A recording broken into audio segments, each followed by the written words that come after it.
Hello! Today I'm taking a look at one of the most contentiously received Metal Gear Solid games, and indeed one of the most controversially marketed AAA video games ever to hit the console market. Metal Gear Solid 2 was the much anticipated sequel to the hit 1998 game, and it had a lot riding on its reception and success. Game magazines at the time had entire columns dedicated to rumours and updates prior to its release. Fans speculated on what could have happened to our hero Solid Snake post-Shadow Moses, and it was eagerly awaited to see how the series translated and updated to the next generation of console, with infrequent teaser trailers of Snake only stoking the flames of expectation. Since we're talking about a game title from 2001, it's important to contextualise this frame of mind that the industry was in and the expectations that fans had around this time, because it emphasises the shock and enduring divisiveness that the resulting game release had on players, with its characters, themes, setting, and indeed its story, proving in many ways the antithesis of what many had expected, or indeed wanted, from a sequel. What I'm referring to here is of course the now infamous bait and switch of Solid Snake, our legacy, battle-hardened, cynical hero,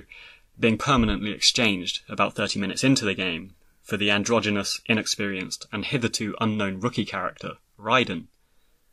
To this day, some argue it was insulting and misleading to fans who had paid their hard-earned money,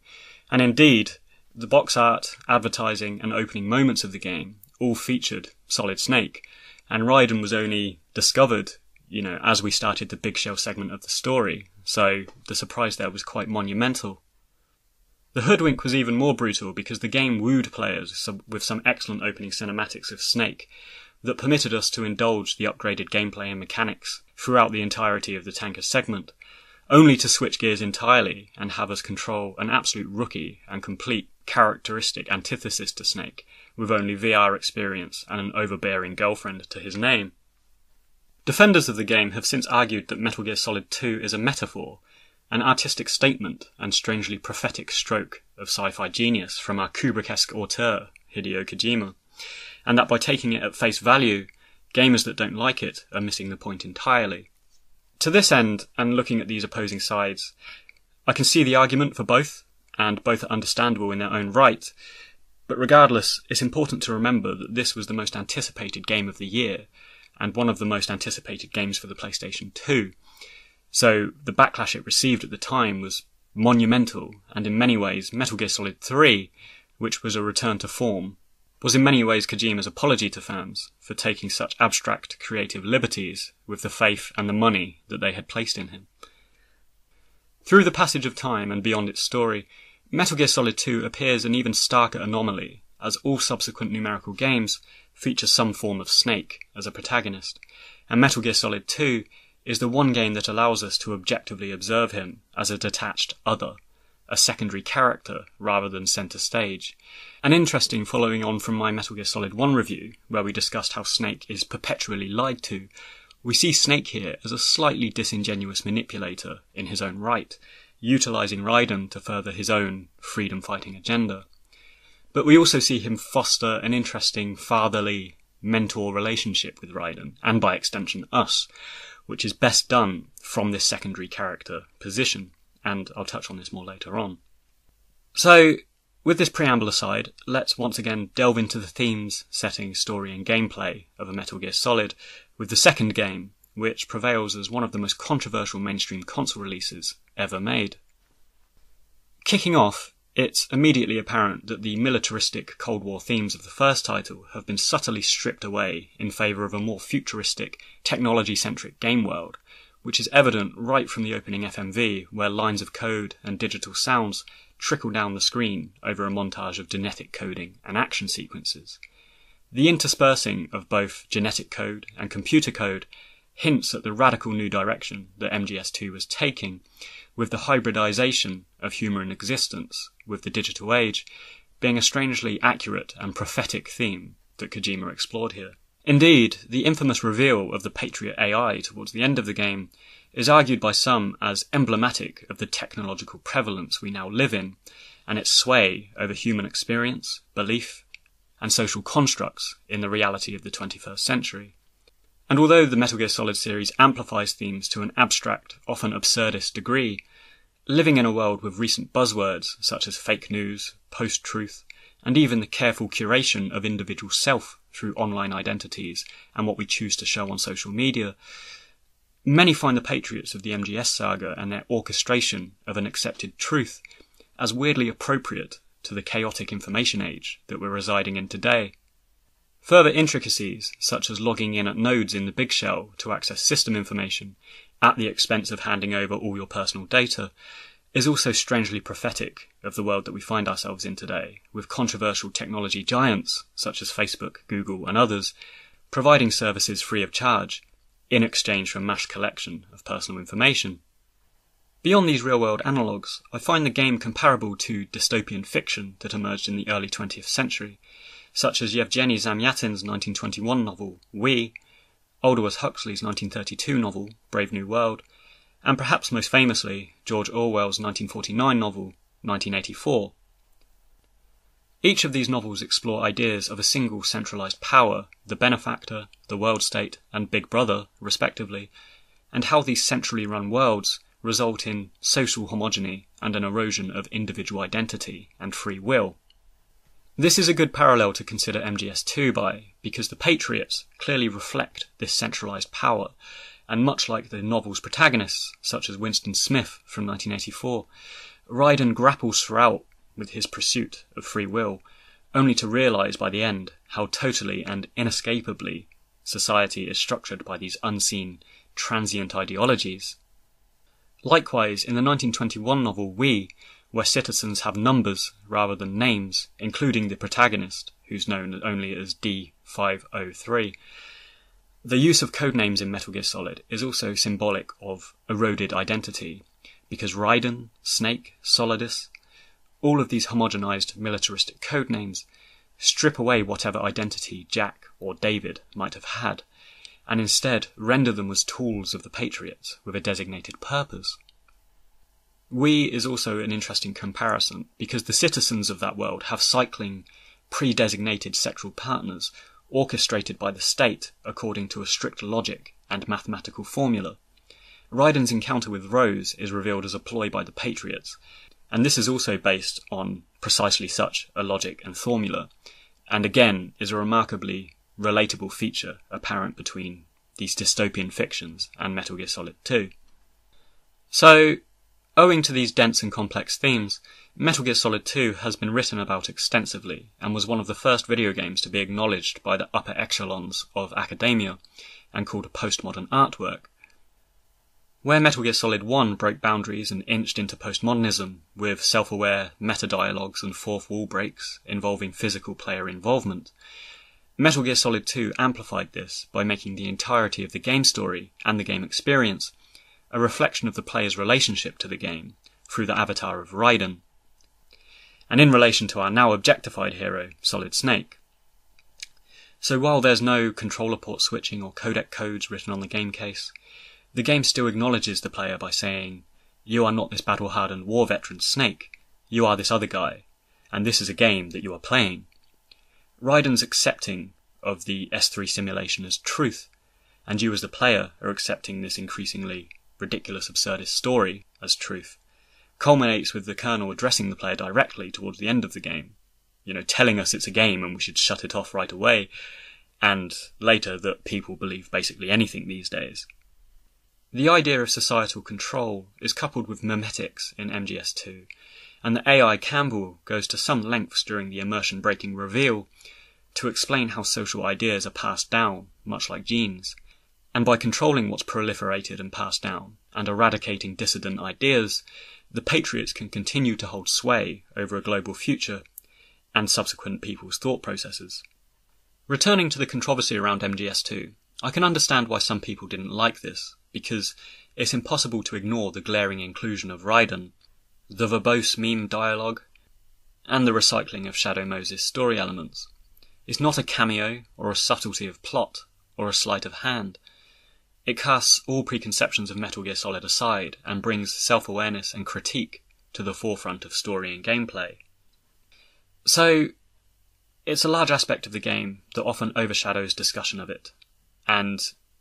unfortunately it comes at the expense of discussion of the innovative gameplay, the excellent music score, and the beautiful graphics. But beyond meme theory and the intricacies of the plot, the entire game being a facsimile of Shadow Moses, orchestrated by an Illuminati-esque collection of servers, I think is loyal to the quintessential essence of Metal Gear Solid, and indeed it adds to the uneasiness that Metal Gear Solid already employs with its layered, mistrustful world of espionage, ambiguous characters, and conflicted allegiances.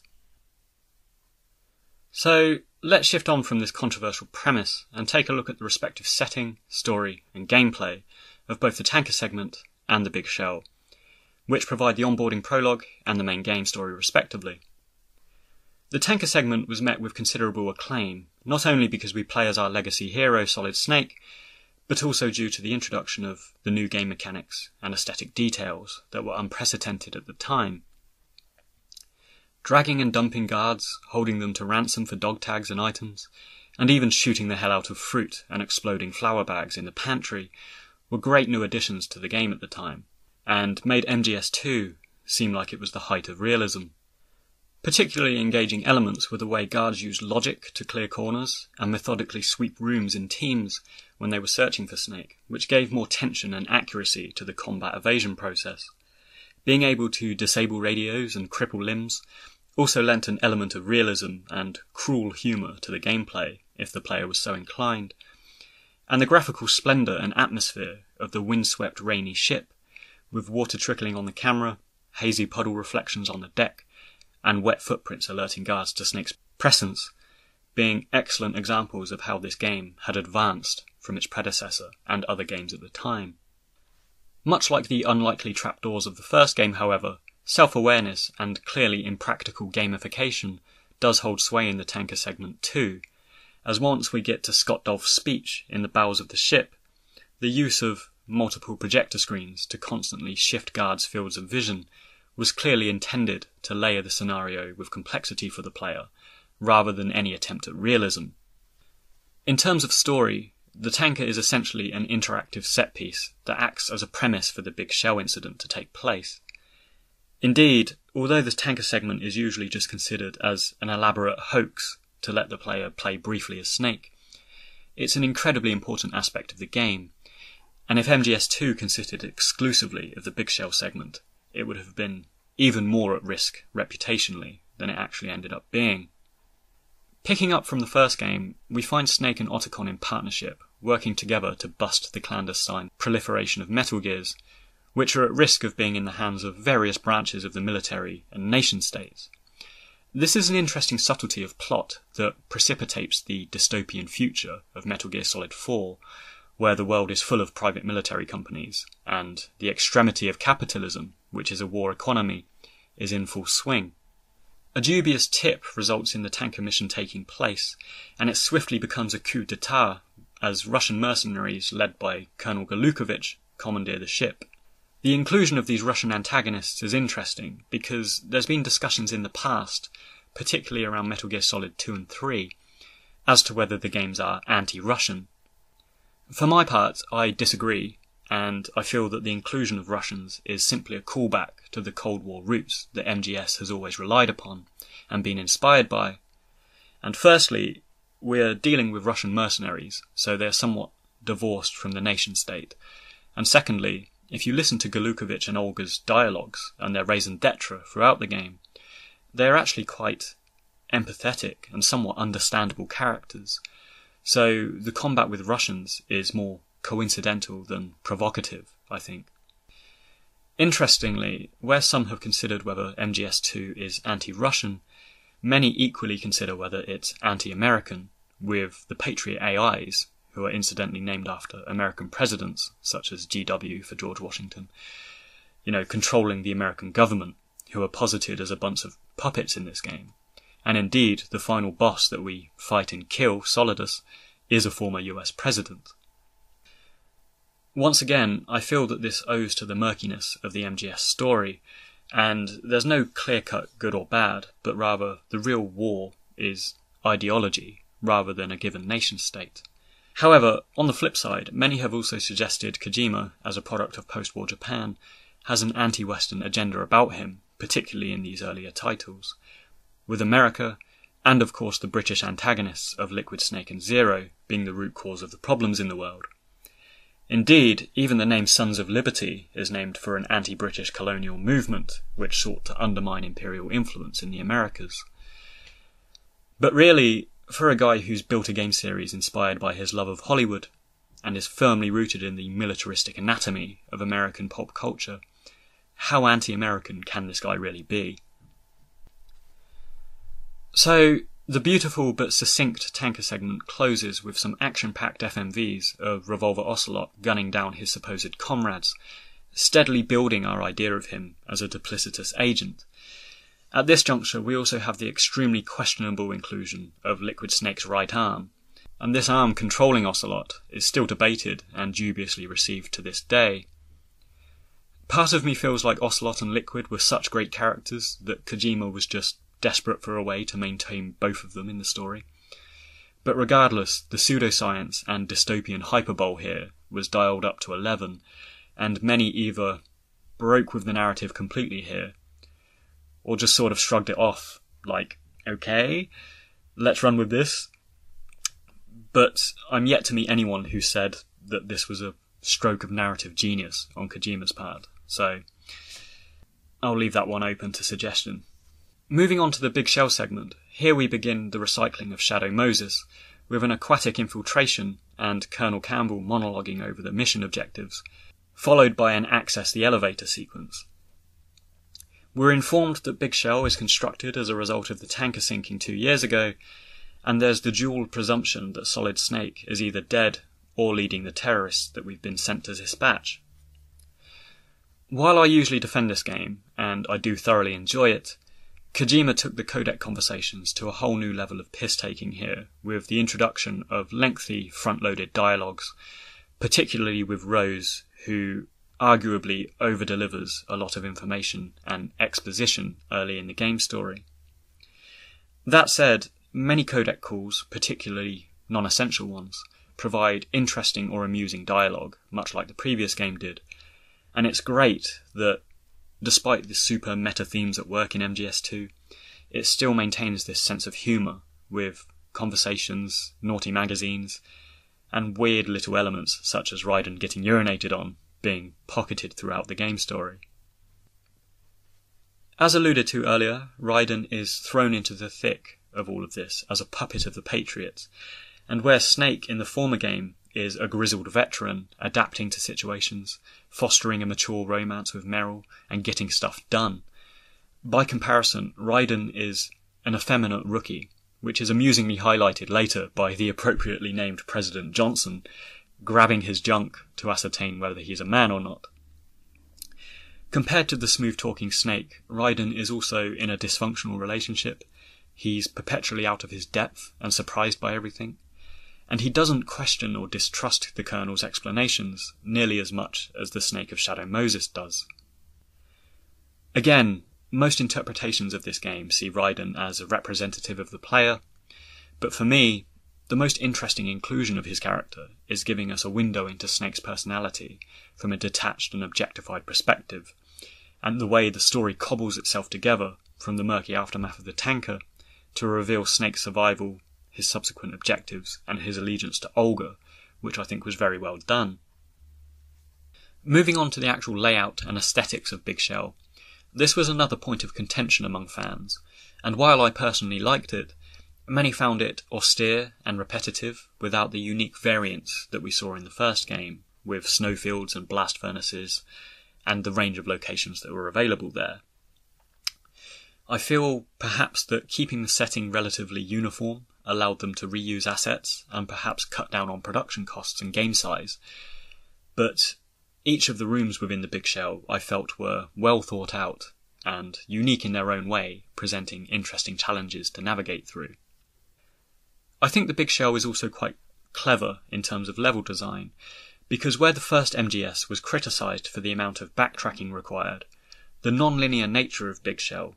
makes the elements of backtracking, such as the bomb disposal segment or acquiring the PSG-1 sniper rifle, seem much less laborious or repetitive than the first game did, because you're essentially running in circles, often with more than one route to your destination. which gives a feeling of both freedom and conciseness to the destination that you're heading towards. Despite its uniformity, the structure can also be broken down by its uniquely engaging and innovative scenarios. The aforementioned bomb diffusion, dressing up as a guard, searching for aims, sniping Semtex triggers, swimming underwater, and using the Nikita launcher to access the President, all serve an interesting, self-contained mission agenda that prevents the Big Shell segment from ever getting old, in my opinion. And the relative shortness of the game, and the mini-games, such as collecting dog tags to unlock items, adds to a replayability and longevity to this segment as well, I think. As Raiden makes his way through the Big Shell, we are soon introduced to the motley members of Dead Cell, who serve as analogues for the Foxhound unit of Shadow Moses. Where the former had their grapplings with meaning and morality in their opening dialogues and their death throes, the Dead Cell unit is often argued as two-dimensional by comparison, but I think interesting and visually striking nonetheless. Vamp, for example, is remorseless to the bitter end, and only really gives a more empathetic and reasoned development in the events of Metal Gear Solid 4, where his objectives and moral boundaries are much better established. Fat Man is another character who's often dismissed as pointless. However, I think the bomb disposal mission is a fun introduction to the layout of the Big Shell, and Fat Man's entire raison d'etre is a rogue vendetta against Stillman anyway, so it's entirely appropriate that he's divorced from the collective aims of Solidus and his comrades. And indeed, he states that he dislikes boorish military types, and rather he considers himself as an artist with particular tastes and a narcissism for his delicate hands. Personally, I feel a lot of the criticism levelled at Dead Cell is that they are held in comparison to Foxhound, and MGS2, being a conscious imitation of the first game, doesn't help with that. But I think, considering this game in a vacuum, and these characters as standalone entities, they are pretty cool, and they have a theatricality and absurdness that's appropriate to the MGS series. Dead Cell also changed considerably from the original story, and members such as Old Boy and Chinaman were cut from the game and amalgamated into other story elements and characters, which reduces the scope of diversity and appeal with the unit, because we're essentially dealing with 3 sub-bosses and Solidus, rather than a larger unit such as Foxhound, which had Octopus, Ocelot, Wolf, Raven, Mantis, and Liquid to contend with, and later games which had the Cobra unit and the Beauty and the Beast unit, for example, which had a host of diverse bosses and storylines to work our way through. Dead Cell arguably warrant less prominence because the focal point of the game is its meta-statement, rather than the comic book-esque characters designed to impact us the way that Sniper Wolf and Mantis did. But once again, this is conjecture, and MGS fans vary wildly in their opinion of Dead Cell, and it's purely a matter of preference, I think.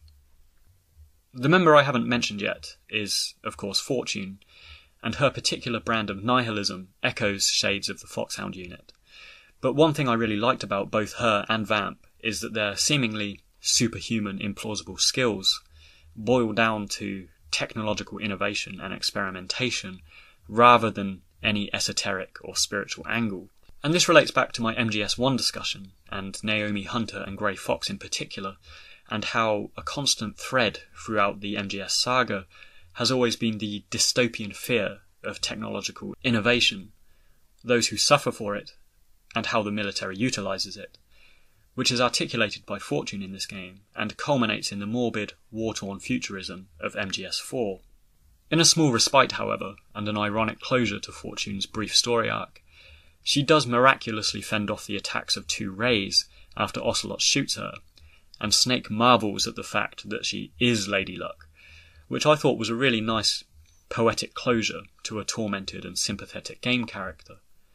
Once again, Fortune returns to this grey character idea in the MGS series, where many of the antagonists that we face are actually a damaged byproduct of war, and quite sympathetic and human once we scratch below the surface of why they do what they do and why they think what they think. And Olga, who intermittently aids us as the cyborg ninja, and also dies in the closing act of the game too, is another great example of this. So, Before we consider Raiden, Solidus, and the lasting impression of MGS2, I think another noteworthy and often criticised game segment is the Emma Emmerich scenario. Once again, MGS2 purposefully, from both a developer perspective and an in-game Patriot AI's perspective,